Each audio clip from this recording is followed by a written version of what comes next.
What's up, everybody? How's it going on this rainy night? I hope you can hear me. I think everything should be working. First question of the night is, which fast food do you prefer? Taco Bell, McDonald's, Culver's, or Jimmy John's? I personally am a Taco Bell fanatic, although I've kind of switched to Culver's since being a youth pastor because that's where everybody goes on Wednesday nights. And so now, it's just part of more, I guess, I can't spend all my money on fast food. So Culver's is usually the winner now. My son, Grayson, loves cheese curds as well from Culver's. And so that is something we always like to get as a family. How's everybody doing this fine rainy evening? Is everybody officially in summer? Is it? Is any school should be done, right? No more online classes, unless Harrison homeschooled. You're doing things this summer, but if you were doing online classes, is everybody? I think everybody should be done for the summer, right? It's got to feel pretty nice. Hopefully, I think in July I heard is when they're supposed to start making decisions about this fall and what school is going to look like. I think they have to have that figured out in July, which means I'll know more about CSM fall happenings in July, hopefully. And just a heads up, we are going to take the month of July off from CSM Live. I know we should all have I should have like a sound effects thing or a sad noise. But we're going to finish out the next 2 weeks, and then depending on what happens, if for some reason we can't meet in September, then I'll start CSM Live back up in August. And if we can meet in September, then I'm just going to start ramping up the youth room, getting some fun stuff going. And Spencer, it's your birthday month in July. I'm so sorry. My goal of July would be that we could do some actual physical activities outside. So that's my goal. And so if there's anything I've learned in this season, it's to remain flexible. And so that's what we're going to do. We're going to stay flexible and see what happens in July. So I would love to do like an outdoor grill, barbecue, games kind of a thing. So we'll just have to see what happens with that. Tonight, I'm really excited for the Voices devotion. I chatted with my good friend Sundia Oaks about how to pursue unity as a youth group and how we can do that, especially in this season with just all the craziness that's happening throughout the country. And so look forward to that. Stay tuned for that because it's going to be a really good conversation. I have an impossible shot video. So if you don't know what that is, if it's your birthday, I've been driving over, birthday month, I've been driving over to houses so that people can chuck a tennis ball through this impossible shot game at my car. And so it's been sweet. The video is really fun. I'm looking forward to sharing that with you guys. And if it is still your birthday in July, I'm still going to drive over. So just let me know. And it'll be sweet.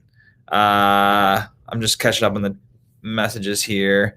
My birthday's in about 2 weeks. All right, sweet. Let me know. I will drive on over. We can still play the game. I'll still film it.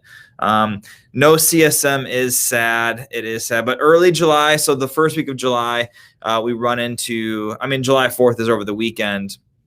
But that first one, my wife and I are doing like a mini staycation kind of vacation thing.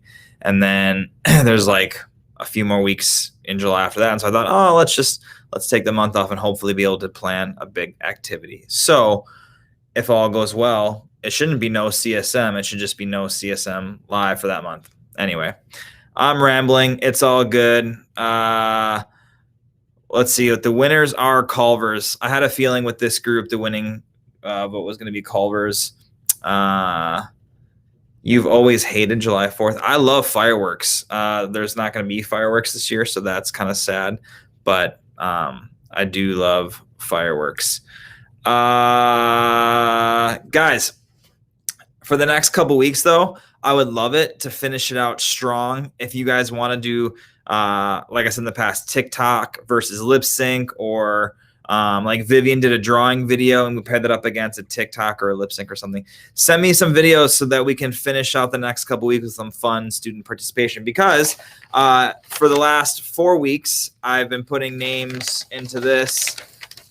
You can see names are in there of people who have participated extra and beyond. That's how you guys are watching this, but I want you to participate with also interacting. And so if you did that, whether it's a shout out video or one of those videos, or you participated in what did I just say, the impossible shot, whatever, I put your name in here, and tonight we're going to do a drawing for a prize to see who the winner is.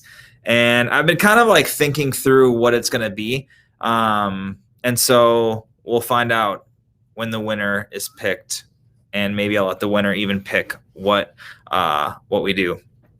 All right. Guys, Tommy, I didn't have softball tonight like usual, so I can actually, hey, sweet. Well, welcome. I'm glad. Yeah, I drove past the park the other day and people were playing baseball and softball, and it was fun to see summer activities happening.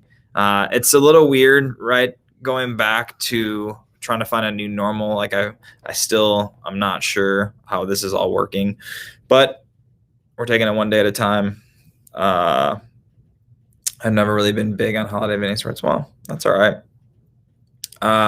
Okay, guys, don't be bashing on her for the 4th of July. She can not like it, I guess, if she doesn't like fireworks and freedom and things like that. All right, let's transition right into the impossible shot video, because I'm really excited to show you guys this. So stay tuned for the impossible shot.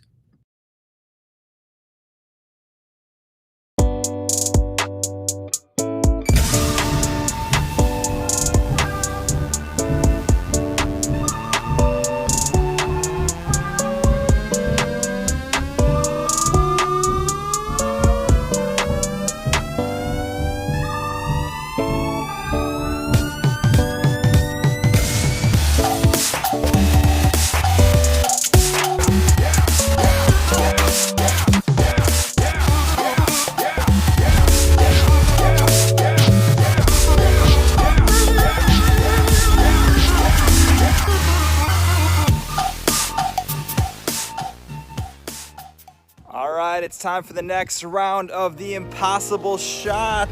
What? I'm coming to your house. Stay tuned.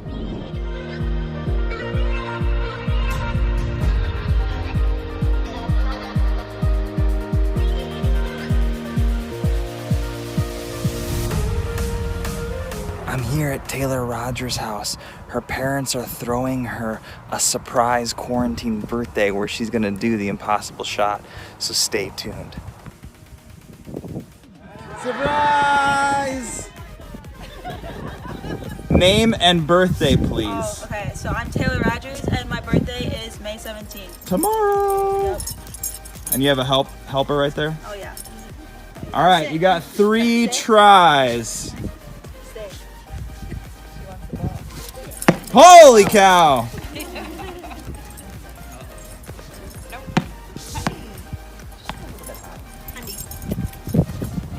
All right, because it's your birthday actually tomorrow, we'll give you a couple more since you got calibrated. Okay.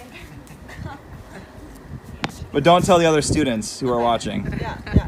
We'll just cut that part out. Oh, there we go. All right, that one is CSM merch.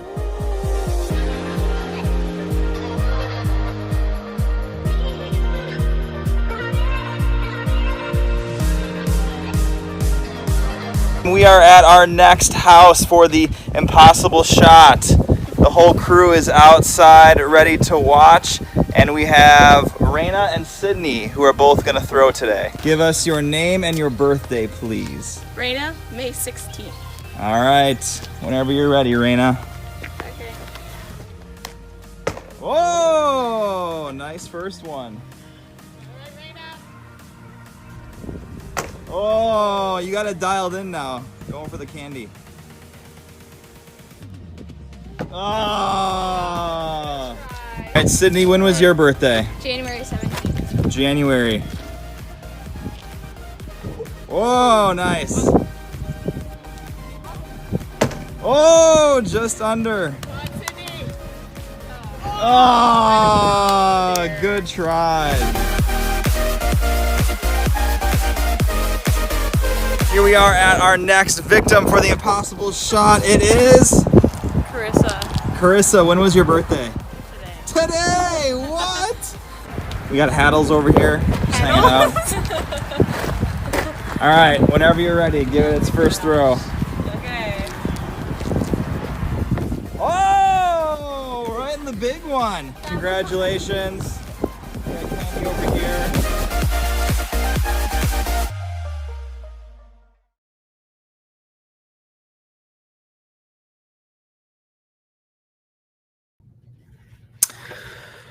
Congratulations to all who played the impossible shot. Thank you for participating. That is how it works. It is super fun. And if you win in the big hole, you get candy. Medium hole, you get CSM merch, or I had a Taco Bell gift card, which goes back to the first question. And then the small hole is $100. So, yeah. And then this one, I know it's not cold outside. I know it's hot, but I was just curious because some people just view weather differently. I am probably more of a jacket person. And I know that from my experience with most of you this winter, a lot of you don't even show up with jackets. You're probably in sweatshirts. And there's always the person who's just wearing shorts. There's always one or two who is just wearing shorts. My mom yells at me when I don't put a jacket on. Well, that's good. She should yell at you because you can catch a cold if you don't put your jacket on. That's why I wear sweatshirts, shorts. Yeah, I had a feeling, Lena, that you were going to be a shorts all the time kind of person. I think maybe Jack Hildbrand, he is a shorts all the time kind of guy, I feel like. It's good. What else is new? What are you guys looking forward to this summer? Anybody doing any vacations? Anything? So softball, I saw softball's going on. Anybody doing summer sports, summer vacations? I saw Rock USA and Country USA are canceled. They're still not sure about Life Fest yet. So it is an interesting summer for sure. But camping, that sounds sweet. Where are you going to go camping? Kennedy High School boys wear shorts no matter what. Yeah, that's what I'm saying, right? Like, I don't know what the deals with shorts. I actually am the opposite. Even in like the hottest days of summer, I tend to wear pants. I don't know. Maybe that's because I work inside mostly, and so like with the air conditioning, I have pants on. Anna, when's your grad party? I would love to come to your grad party. Thank you for inviting me. Buffalo Lake. I don't even know where Buffalo Lake is. That sounds really cool though. My kids are kind of too young. I mean, I could take them camping. So I shouldn't say they're too young because anyone can really sleep on a mattress. But with Grayson only being 2.5, I find that camping is a lot more of like leisure. I mean, you can do hiking and stuff, but again, he's 2.5, so he's not really going to go hiking with me. And if he is, that means I'm carrying him or he's on my back or something. So Ivy probably, she'd be a trooper for a little bit, but then she would say, my legs are tired. So yes, I'll get an invite. Can you guys see my sunburn at all? It's also the light makes my face a little red, but yeah, I got sunburnt. I went on a boat on Friday. We went out with some friends. We did a little boating on Friday. I actually saw, at the end of the day, I saw Ruby and her family, Ruby and Sully. That was fun. We saw them out at Green Lake, on Green Lake. It's all the same, I guess. And so my wife, her face is actually like really peeling. Mine's not too bad. I'm waiting for my back to start peeling because that's the worst spot. TMI. Sorry, guys. I don't know. Oh, did I tell you yet? The trivia for tonight, we're going to do history. I thought history would be a fun trivia change up. Last week we did Harry Potter. Not everybody knew it. I'm really bad at history. My wife double majored and one of her majors was history. And so she picked the trivia theme tonight. She picked trivia. Channing says no.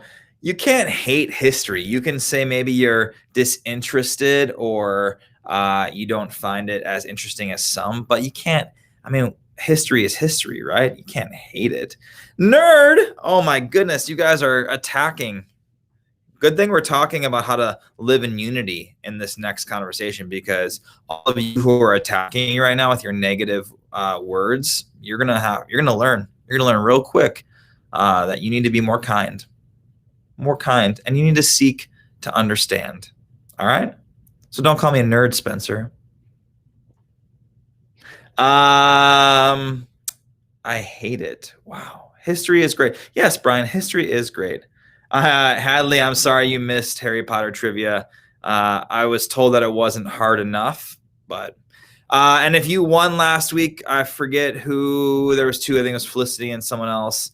I am making rounds probably tomorrow with Candy. I like to do 2 weeks at once because it's a lot of driving. And so I also learned that I can't deliver to mailboxes. It's kind of scary that 12 weeks into this thing, I just learned that I'm not supposed to be dropping stuff off in mailboxes. So I'll probably start doing your front porch, because I'm not trying to get arrested right now, or I don't know, fined. What do they do? Brian Wood says correct. So, I mean, it probably hasn't been that big of a deal. I get it. Right. You don't want to like mess with people's mail. And if you mess up people's mailboxes, that is a federal offense. I thought those were the federal offenses. I didn't realize putting something for somebody as a present was a crime. Yeah, I thought it was only tampering. And I guess maybe that is tampering. I understand, but I just didn't know. So fun stuff. Harrison won't mind, but well, Harrison, maybe you'll win. Your name is in here for your sweet lip sync battle that you did the last week. But guys, this one is a little bit longer. And like I said, it's a really important conversation. I'm really excited for you guys to learn and participate and join us in this conversation.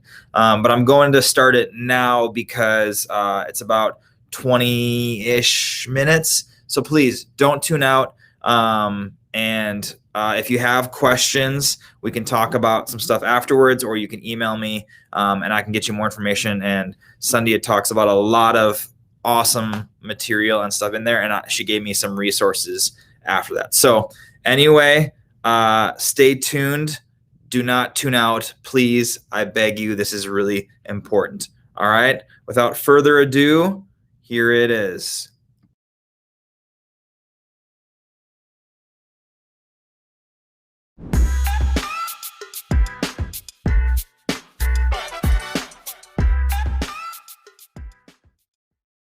Well, we're here with my good friend Sundia Oaks, who we're going to have a good, healthy conversation about all that is happening in this world. And so I'm excited for that. But before we jump in, Sundia, how's it going? Hey, it's going good, Tommy. Thanks for having me. Hey, CSM, it's good to see you all. Yeah, why don't you just give CSM a little bit of background as to what you do and what your affiliation with community church is? Yeah, so I currently work for Cru and the Lenses Institute. So I actually work for a college ministry at the University of Minnesota. And I just recently took on a secondary role with the Lenses Institute, which is a biblical reconciliation institute that helps train, equip staff from all over the United States in the conversation that we're about to have. I've been working for Cru for about 12 years, and my journey of walking with the Lord began at community church while I was in college. And I've just been really thankful to call community church my home church, and I'm thankful to come back when I can and enjoy the services, enjoy the community, and all of that. Yeah, so if students don't know what Cru is, what is Cru and where are you serving? What city, what campus are you working at? Yeah, so Cru is an interdenominational campus ministry, and we're very outreach based, but we really want to help everyone have a chance to hear the gospel and know Jesus in a personal way. And so we do that through Bible studies. I mentor students. We have mission trips.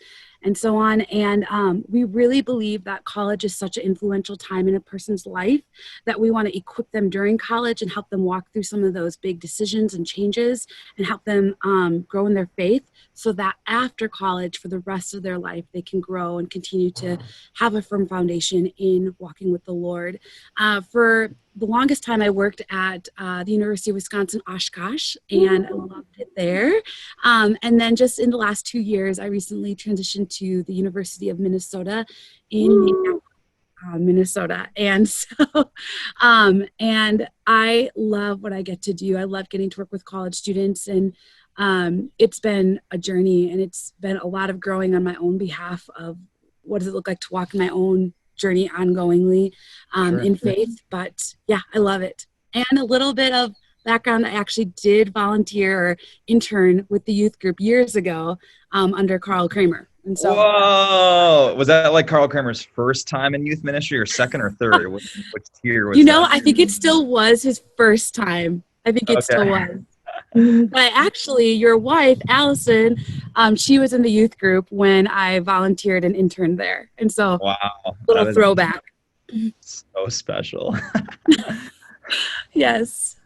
All right. Well, there's no easy segue, but let's just jump in to the conversation that we wanted to have today and share with the students. And so I have a few questions for you. And the first one to just kick us off is really in light of the recent events with George Floyd's murder and the movements for justice, how are you doing? How are you processing this?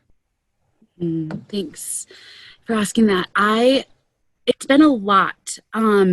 I will tell you, so Minneapolis is home for me right now, and having everything happen like literally in my backyard, it's been really heavy. It's been really hard. I'm actually on a sabbatical right now in ministry, and so I have a month to pray and rest, and it's been really hard to do that in light of everything. And I was telling someone the other day, like, you can't really take a sabbatical from being a person of color. And my nationality is Indian. I'm South Asian, and I am brown as well. And so I just want to say, like, it's been a fight for rest and a fight for joy in the midst of a season where there's so much devastation, trauma, grief, and so on. And so I've had some sweet people in my inner circle that I can process with and share and lament. And then I also am just so broken for my friends in the Black community. I have quite a few friends who are in and outside of the Cru ministry and the Lenses Institute who are just hurting. And I just wanted to care for them, be there for them as well, and grieve with them. And so it's been a lot, and it's been heavy. And I find myself at the end of the day, sometimes after having lots of conversations or text threads or whatever it is, and I'm just so tired and exhausted. Sure. And then the next day I wake up and I'm like, man, this still sucks. It's still really, really hard that this happened, and it's devastating. And yet I'm also a little bit encouraged by watching and hearing what people are doing, how people are asking questions, how people are wanting to engage. But I'm also hesitant in just going like, yes, there's going to be all this change. I think right now it's also fresh. And so I am curious what it will look like in a month from now, or 2 months from now, or even 6 months from now, and who will be the voices, who will still be learning, who will still be reading, and who will still be caring. That's where I'm interested and curious. And so, yeah. No, that is, and that it kind of segues into the other questions that I have for you too, because really with students, they're the next generation to set the example and really set the example for adults and above as well. And so as we're talking to students now, one of the questions really is, how can youth be a part of this change? Like, what is the best way for them to get involved? There's a lot there that I could say. I'll try to pare it down a little bit. But first of all, I just want to tell you as a youth group that it does not matter what your age is. It does not matter what your current life, age or stage or season of life is. you have a voice and it matters, and you are the leaders of tomorrow. And that is significant in this conversation. And so I just want to exhort and empower you to know that your voice matters in this conversation greatly. And it is super encouraging to me when I see and hear of youth engaging in this conversation using wisdom and care and curiosity and being kind and yet informative. It is super thrilling and encouraging to me. One of the big things I would say that you can do even right now is just be learners. I think we all need to be students and learners, no matter what age. We could be 90 years old. We could be a professional thought leader in this area. It doesn't matter. We all have to continue to learn on this journey. And what that might look like is reading books, listening to podcasts of speakers who don't look like you. I think a good thing to do is evaluate your bookshelf, evaluate what you do listen to. Are you listening to people who look just like you, or are you listening to other voices? There are so many voices, and I can give Tommy some information after this that he can pass on to you guys of people to be listening to. But I'd say be learners, first of all. And then secondly, I'd say as you learn, don't just collect information. I think I've noticed people like just kind of hoarding information and filling their mind. And to a point, yes, that's great. But if what you are learning doesn't actually flow out of your heart and into action through compassion and through lament, then you're going to end up hurting someone. Action without like care and heart and love behind it is nothing. It's nothing. And so I would say whatever you're taking in, allow space to understand it and lament and grieve and allow some emotion to come up in that. I think sometimes we act too quickly without understanding, and I think it just causes more damage. And so that's another thing that I would say. And then I think that there's a huge thing about being curious and listening and being kind. Those are a couple things that I've been like focusing on in 2020. And like just to press in a little bit is curiosity allows us to engage in each other's stories. And so be curious like about other people, of where they're coming from, why they believe what they believe. Be quick to listen and slow to speak. I think almost sounds biblical. Really, it is biblical. It's not mine, but I want to try to do that. And I think that shows a humility. And I think you will get way farther in a conversation when humility is present than if you're just full of pride and arrogance and trying to prove a point. I think be curious. And I think too, when you're engaging with your friends, your peers, maybe it's your mentors or even people in your family about this conversation, not everybody is on the same page or in the same spot. And so I think coming into a conversation that you want to have with, say, your friend about this, be curious, but reserve and hold off your judgment, because they might not be where you are, and that's okay. But then also the kindness, approach one another with kind words, with kind thoughts. Not withholding the judgment is the big thing. Sure. And then with listening, again, be good listeners. I think that's still something I'm still growing in, but people have stories and we need to listen to their stories. And a story tells a lot about where a person has been and where they currently are. And so seek to be great listeners, because people need to be heard, to feel known, and to feel cared for. I love the word curiosity too, because that really, I feel like encompasses all of that. Because if you're really curious about something, you want to learn and you want to listen and you want to grow in that. And really it's celebrating our differences, because we are all different, and it's understanding and unpacking that, right? It's being curious. Okay, like I don't understand this about someone. And so instead of being quick to judge why, I'm going to listen and I'm going to understand and show kindness, right? Lament. What does that look like for students? Because people are saying the word, right? And so they're like, well, what is, and they can Google what lamenting is, but what does that look like? Yeah. So where I see lament is in Nehemiah chapter 1. Nehemiah laments, he's grieving.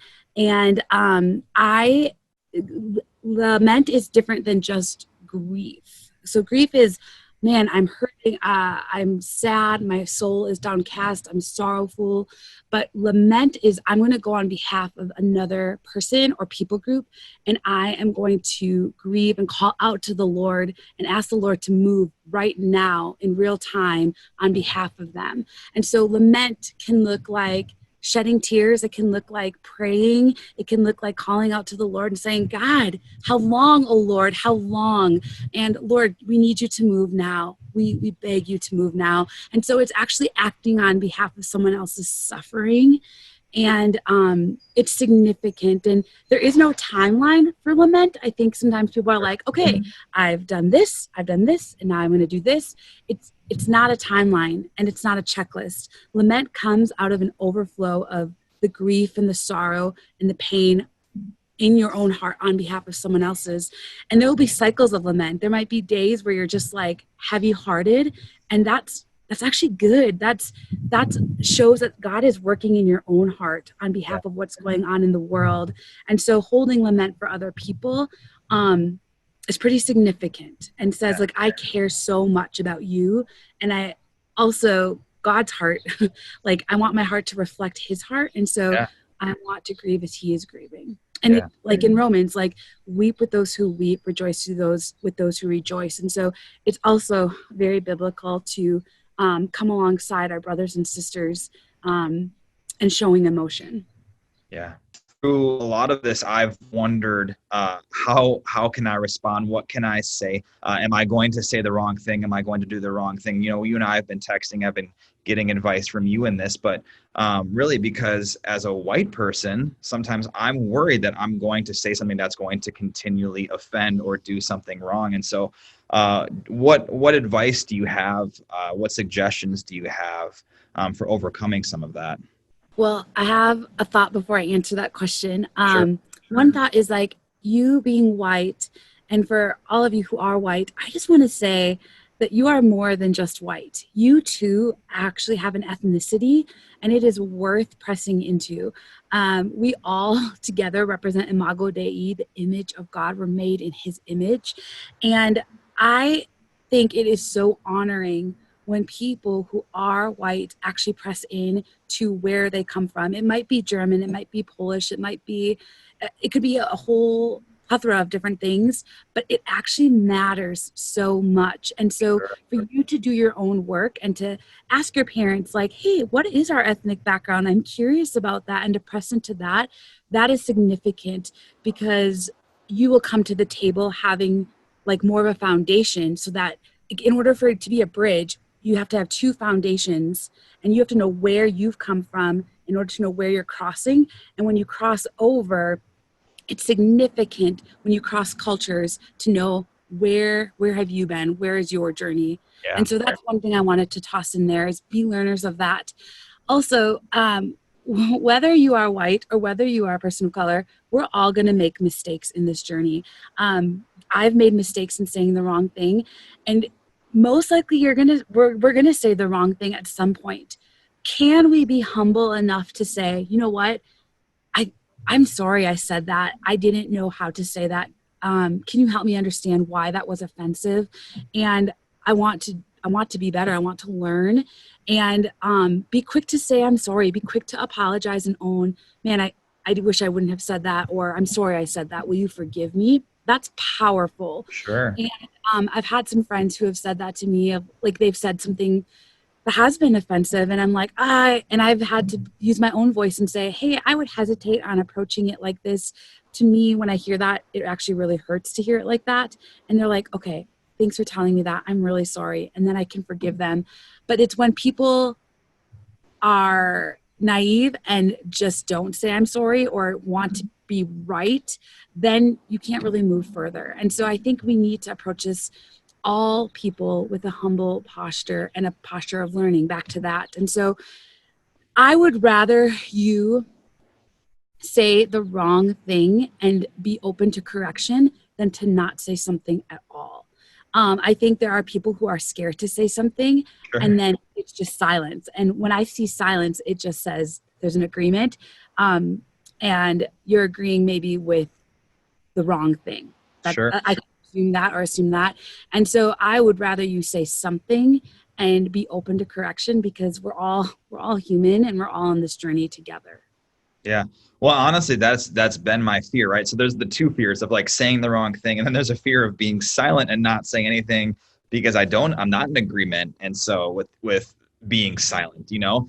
And so it's like it's really, and I appreciate you saying that, because it's just saying something. And even if it's the wrong thing, having that humble posture to be like, okay, I didn't know exactly how to word that. So thank you for educating me. Thank you for teaching me. And really, it comes back to what you said. It's staying curious, staying kind, and learn, and stay humble. So Totally. I think one of the hardest things for me, because I have my own thoughts, and it's a bigger discussion than just this. So when it comes to social media, and all the information out there, and processing all of that information and interacting with all that information, what are your thoughts on how to best use social media in this season? That's a great question. First of all, like, there is so much information. It's like a fire hose right now on social media. I mean, we just came like through multiple murders of Black brothers and sisters, and I just want to say, like, there's just been so much rapidly coming out, stories and news and opinions and so on. And so there's pros and cons to social media, but again, that's probably a longer conversation than here. But what I would say is that when you're interacting on social media, be like, people see what you write and people associate that with their name. And if you really are wanting to make a difference and being an influencer and like reflecting Christ, I would really consider, like, am I engaging in something that's going to be helpful and part of the solution and part of pursuing biblical oneness, as we see in John 17? Like, am I actually helping move us toward that? Or am I causing more division and keeping us held back from the solution and moving toward reconciliation? I think that's a good question of, like, what's going on in your heart? Is it because you want to be seen? Is it because you want to be right? Then don't do that on social media. Have a conversation with someone and wrestle that out with a trusted friend, a trusted mentor, or someone instead. Don't do it on social media.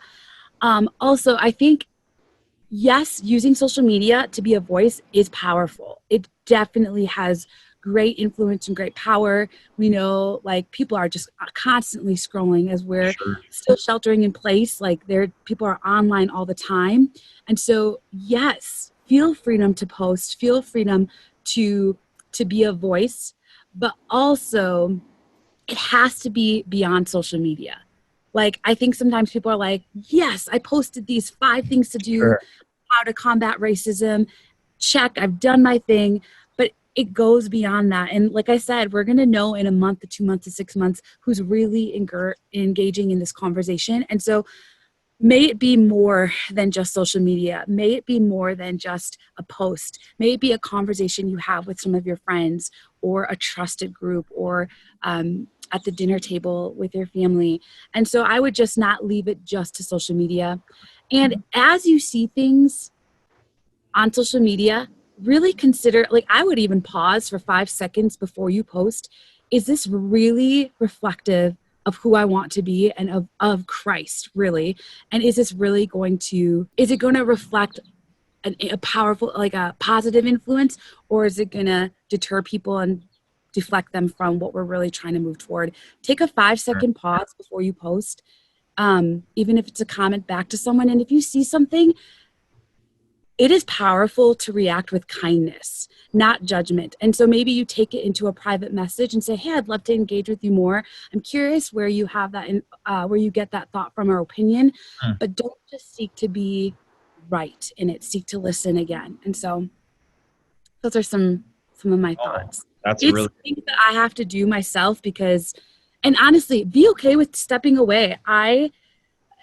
It is, there is a time to engage and a time to step away. I am not telling you all to step away and go silent, but I think we have to also take care of our temples, all of our bodies, and know when it's enough that we've taken in so much information and pause. And so I've taken some pauses. I've had some friends help me have accountability with my social media so that I'm not just being weighed down by news and opinions, but yet I'm still finding time to engage with people and in other avenues.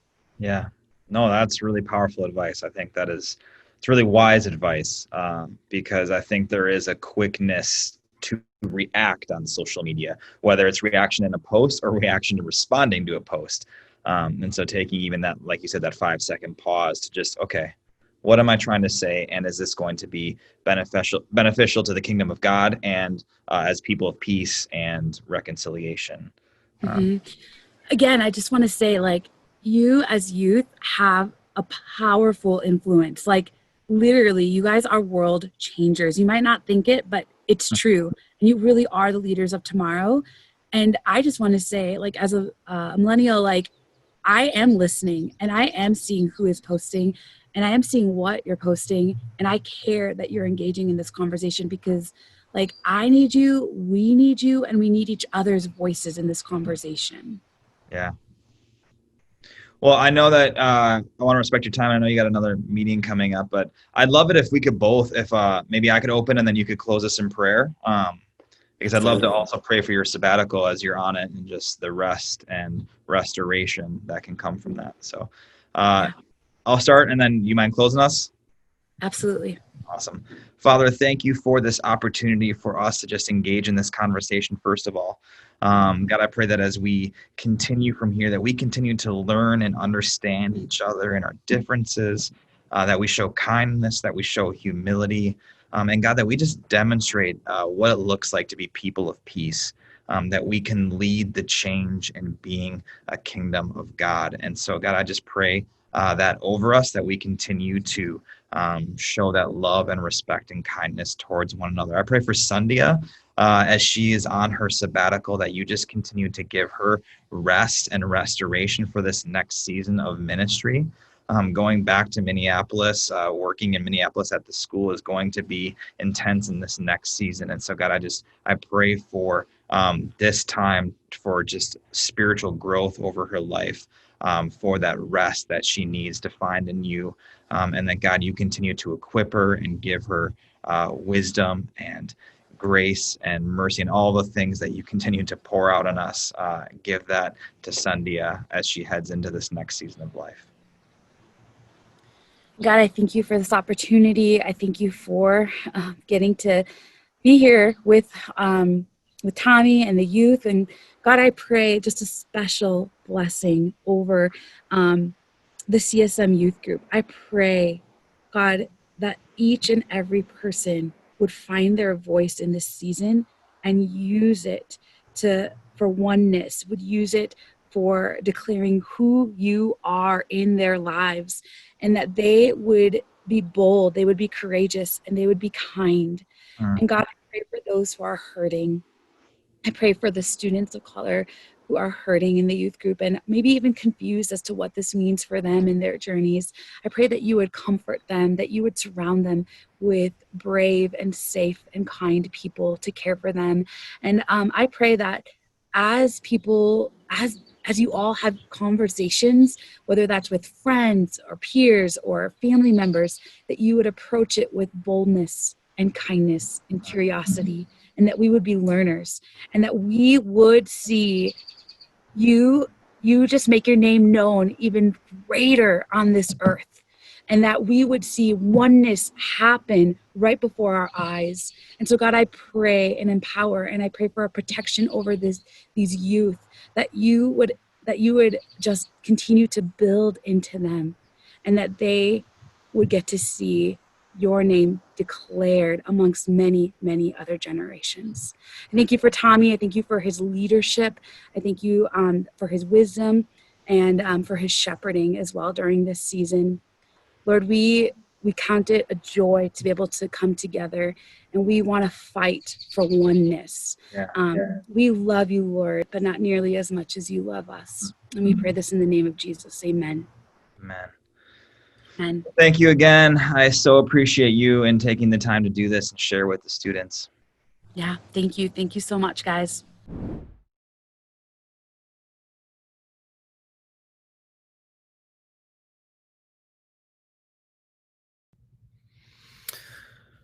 Well, that was the interview with Sandhya. If you guys have more thoughts and questions, I'd love for you to reach out to me. If you want to connect with another leader, I can get you connected with another leader as well. She gave me a bunch of resources. I don't have a way of necessarily, unless I hold my phone up to this, to get them to you. But please, you can text me. I'll throw it up here quick. Although I said before, sometimes I get weird people responses when I do this. But either way, I'll try it anyway. This over here is my cell number. You guys can text me for information that I have. I know it's kind of small in there, but again, she gave me a ton of resources, and so I can forward them to you via text or whatever.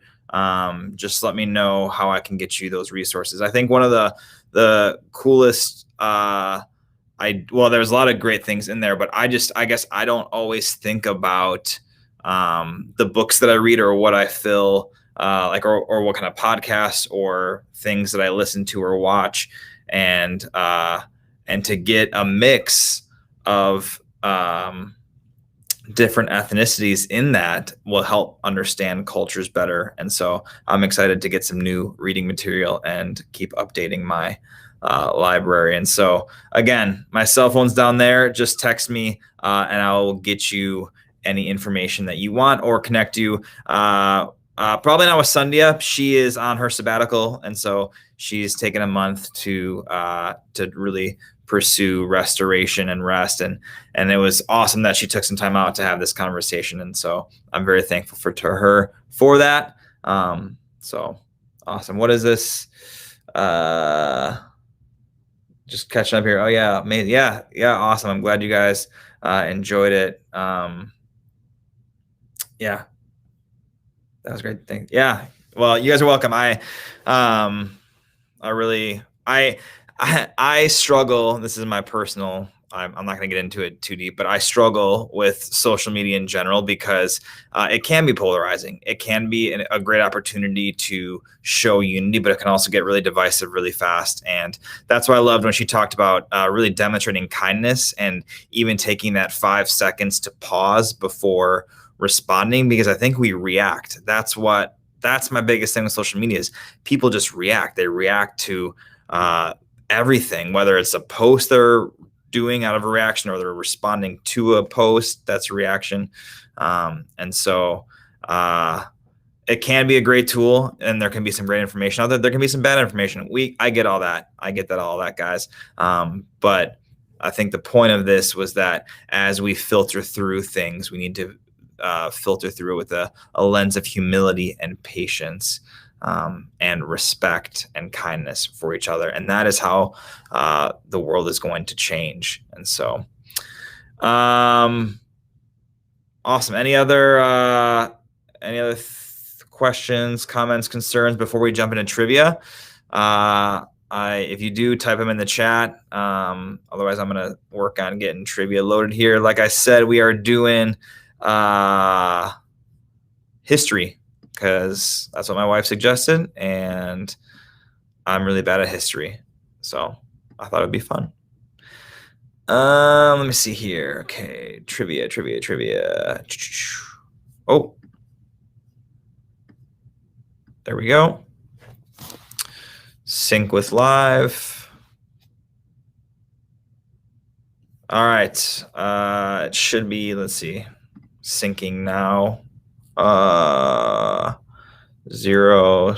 Okay, and remember, if you need to refresh, like I said, I don't know if it actually works that way, but make sure you're caught up on the live feed so that as you do this, you are right with it. I'm horrible at history too, and so I actually because this one, so when I've done different themes, I've had to go look for questions and find the answers, but this one auto-generated everything. So I don't think I'm going to know all the answers either. When did the French Revolution begin? Yeah, see, I'm already off to an awful start. I will not know that answer, but good luck, guys. See history as a story and more than just names. Yes, you will get an amen, Brian, from Alan Cleveland on that one. He is also a history fanatic. And so I think my biggest thing growing up and getting through history was a lot of the exams, like at least in high school, was memorizing dates.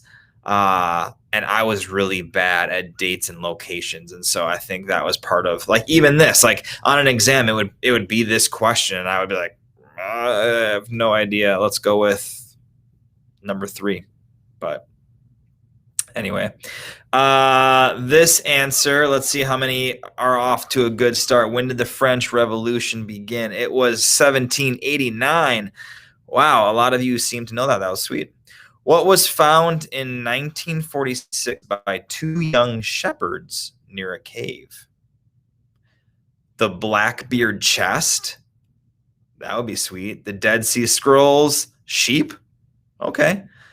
The first, I don't even know how to say that word. We'll just say the first cave sleeper of whatever. Maybe that's a tribe. I'm not sure. This one should be probably relatively easy. I don't know. I mean, just from process of elimination, even you don't know. Sheep is probably the answer, right? Hey, Aubrey, I didn't see you earlier. You're one of the trivia reigning champs. Let's see. Is history one of yours or no? Annika seemed really excited about history, so I'm curious if she's going to make her comeback tonight as number 1. The answer for this question is the Dead Sea Scrolls. All right. And what year did Neil Armstrong and Buzz Aldrin land on the moon? Now, all right, conspiracy theories aside, because some of you are probably like, well, I don't think they actually even landed on the moon. All right. According to history, our history books, what year did they land on the moon? All right. That's the question. Lena, because last week was Harry Potter, and maybe next week I think the last one, the end of June, before we take our July break, that we'll plan on that one being the Star Wars trivia. So if you don't know Star Wars, make sure you look up some information or watch some Star Wars movies, because it's going to go down. Alex Eldert and Spencer, they're going to go against each other hard for Star Wars. You guys all knew that one. 1969. Nice. Marvel, we could do Marvel next week. All right. So we'll do Marvel, and then we'll do we'll do Marvel and Star Wars. Sweet. What was the first sport to have been another moon one. What was the first sport to have been played on the moon? Probably tennis. That'd be pretty hard, I feel like, with the whole gravity situation going on, unless the tennis ball was weighted a specific way. But I think the safest answer will probably be golf. I wonder how that worked, though, because, again, trying to put a golf ball, I don't know how gravity works on the moon. I don't know. Once you're on the moon, maybe there's enough gravity to keep things on the ground. I don't know. NASA fascinates me, but I know nothing about it. So the answer, though, to this question is golf. Oh, no, Brian. Soccer. Neil Armstrong hit it very far. What year did World War I begin? Sam Koska just texted me and said that she's going to set up the Star Wars trivia night. So I'm looking forward to that. She said she wants tough questions, so she's going to take care of it. Thank you, Sam. That is so nice of you to do. We could do between 10 to 15 questions would be probably pretty good. So whatever you come up with, just send them over my way. But that means, Brian, maybe that night we should do a Star Wars punishment. End the last one with a Star Wars punishment. Lying is a sin, Tommy. I'm not lying. What did you say? Your text said, you better have hard Star Wars questions, no foolish, cheesy ones, so I'll do all the work and come up with them. That's what it said. In 1453, which important city fell? Do you guys know? Constantinople, Rome? Is it like Hamburg? Hamburg? Guys, I'm really bad. I'm sorry. Someone's probably like, what? And then Athens.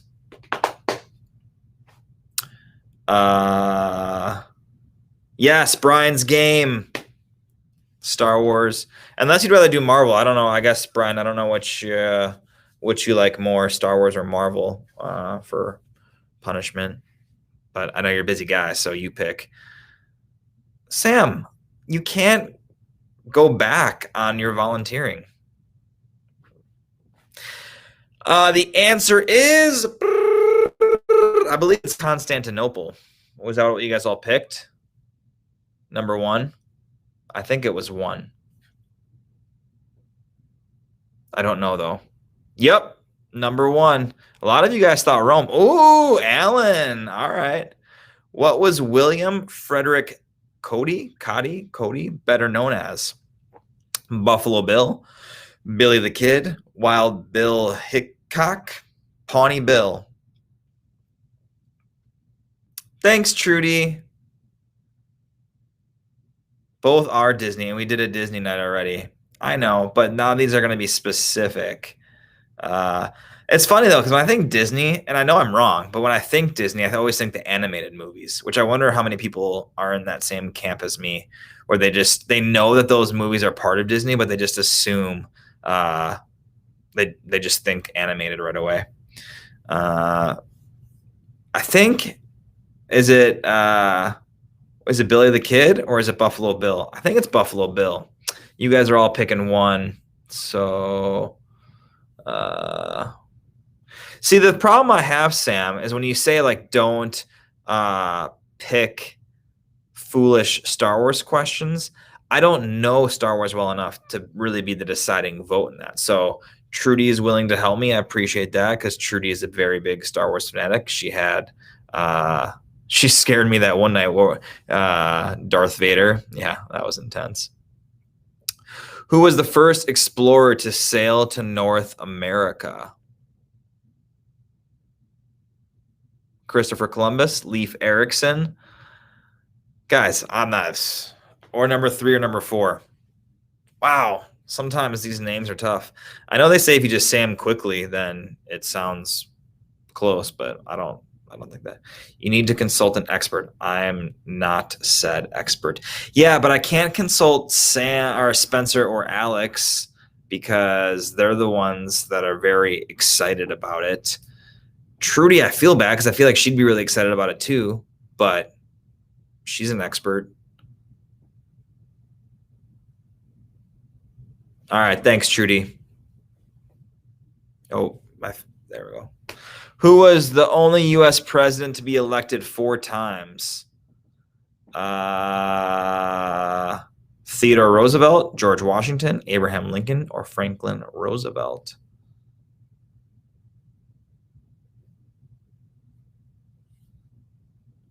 Is it Franklin Roosevelt? How? So obviously they changed the rules, right? Because now you can only be elected twice. So what year was that? Wait, does anyone know? Bonus question, what year did the rules change?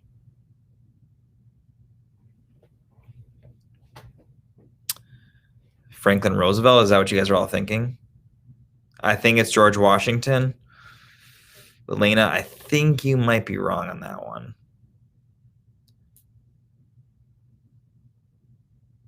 It's 4. All right, Vivian's very confident. Franklin Roosevelt. Which one of these was on a beach landing site in the invasion of Normandy? Alan, you better know this one. There's like history for Alan, and then there's war history for Alan. they're like, it's like a whole nother level. So, was it him and Allie when they used to drive to Maine? I think, was it just a trip father-daughter only, or was Shelby there or something? But they stopped at Gettysburg. They did a bunch of history stuff on the way. They were just like two peas in a pod. And then Allie married me, who doesn't know a lot about history. They say you marry people that are opposite of you. You have similarities, but it's what makes life interesting. So there you go. Alan is too good. Yeah, he's going to be if he wins, I guess I can just deliver the candy bag to his office. Silver. All right. What did the first vending machines in the early 1880s dispense? Alan, weren't you born in this year? Do you know this? Alcohol, cigarettes, postcards, or sodas? I remember as a kid that they had vending machines with cigarettes in them. Now, I wasn't born in the 1880s, so I'm assuming that's not the answer. That came later, but I don't know. It could be cigarettes. I just remember thinking like, wow, that's and now like vending machines barely even exist for candy and soda anymore. But yeah, back when I remember growing up, I remember in restaurants, they had the whole vending machine for cigarettes. And I thought that's so weird. But that was when they used to have smoking sections in restaurants too. Postcards. Alan, wow. In what year did the Berlin Wall fall? This is the grand finale. What year? Alan, is Alan going to get 12 for 12? I don't know. Brian thinks 1991. Wow, this is so recent. Sometimes when you think of history, you think of it being so long ago, but I was born in 1988. So if 1991 is the answer, I was 3. That's crazy. Some of you weren't born yet. Most of you probably weren't born yet. My wife was born in 92. Alan says number 2. He says 1989. Oh, man. This could be the deciding one. Oh. Computing answers in 3, 2. Oh, it's 1989. Alan is the champ. Wow. 12 for 12. And then Becca, is it you or who's on your mom's account? Wow. And then Annika came in 3rd, but our student winner is who's ever playing from Mama Birschbach's account. Now Alan is Becca. Cool. Alan, wow. Congratulations, 12 for 12. I knew it. I knew he was going to crush the history. I didn't even warn him for tuning in tonight. He had that sneaking suspicion that it was going to be his night for trivia. So good. All right, guys, before we go, I got to do one last thing. I almost forgot. Whew. Hopefully you stuck around. It's our drawing. All right, let me get it good. I'm going to stir it up. Can you guys see? Oh, let me do this so you can see the full. All right, drum roll, please. And the winner is Isaac Birschbach. He's probably not even watching, but Isaac, you are the winner. He participated in the impossible shot when it was his birthday. So congratulations, sir. Your sisters will have to tell you, because in order to get your prize, you have to get in touch with me to get your prize. And then next week, I'll reveal what the prize is. So, guys, well done tonight. So fun hanging out. I hope you guys are all doing well. I hope you're going to have an amazing summer. I am looking forward to the time that we can get together in person again. Like I said, stay tuned. We're just going to see, and hopefully sometime in July, we'll be able to do an outside activity. So let me pray, and then you guys can get out of here. Father, thank you for this night. Thank you for good and healthy conversations that we can have. God, I continue to pray us towards unity as a group, as a church, as a youth group, as a nation. God, we want to demonstrate you well. And God, I just pray that as we leave here tonight, that the words that Sunday spoke, the conversation that we had, really seeps into our heart. And there's things that we can learn and take away from that, and just try our best to do things better moving forward in your strength. So God, I pray for your strength. I pray for your wisdom. And God, keep giving us patience and kindness towards one another. We love you, and it's your name we pray. Amen. Thanks, everyone, and we'll talk soon.